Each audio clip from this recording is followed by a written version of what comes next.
Hello, everybody. I just want to take a moment to go over navigating your brightspace page for your EKG class. So if you go onto the brightspace website and click on BI 452 Electrocardiogram Technology, and you should get a face that looks somewhat like this.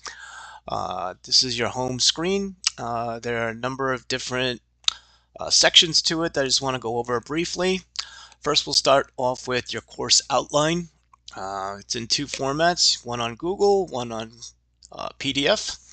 If you look at the PDF, this is the course policies and procedures and syllabus that we will go over all on day one, with the breakdown of lesson plans, how the grade's broken down, everything to really get through this course.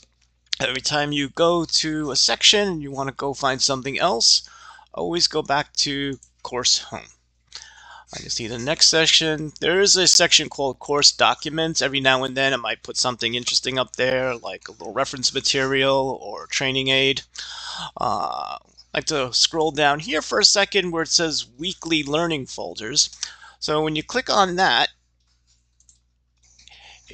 so each week during this 15-week session, there'll be certain materials, documents, videos pasted on each learning folder. So week one will be your course policies and procedures, some videos, whatever is appropriate for that particular week.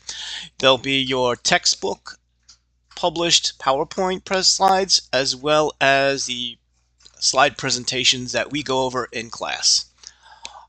Next, we'll go back to course home, and we'll go down to quizzes. There'll be a quiz basically every week, except on the days that we have an exam.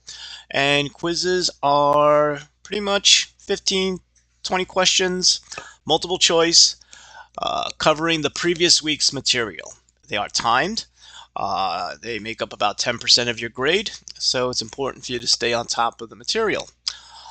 Going back to the home screen, and speaking of staying on top of the material, each week you'll be required to complete and submit a homework assignment. The homework is handwritten, and you'll be given paper copies of these homework assignments each class as well. Obviously this print didn't come out too well, but you guys get the point. You have 1 week to complete it. The homework is focused on the upcoming week's material, and this is to kind of force your hand a little bit to study the material before coming to class. It's not a difficult class, but there is a lot of material to cover. So you want to stay prepared, and you want to stay on top of the game.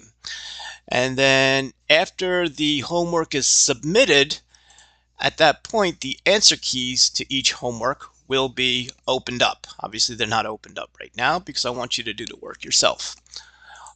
Did I miss anything here? There's also a link for the Zoom classroom. In any event, if there happens to be a closure of the campus due to the weather abnormalities or any other situation where we may have to conduct the class online, this is the link you want to go to set up the Zoom classroom. I think that's basically it. It's not a difficult format to follow. If you have any questions, please feel free to reach out to me. We'll also go over this on day one of class as well. I look forward to seeing everybody next week.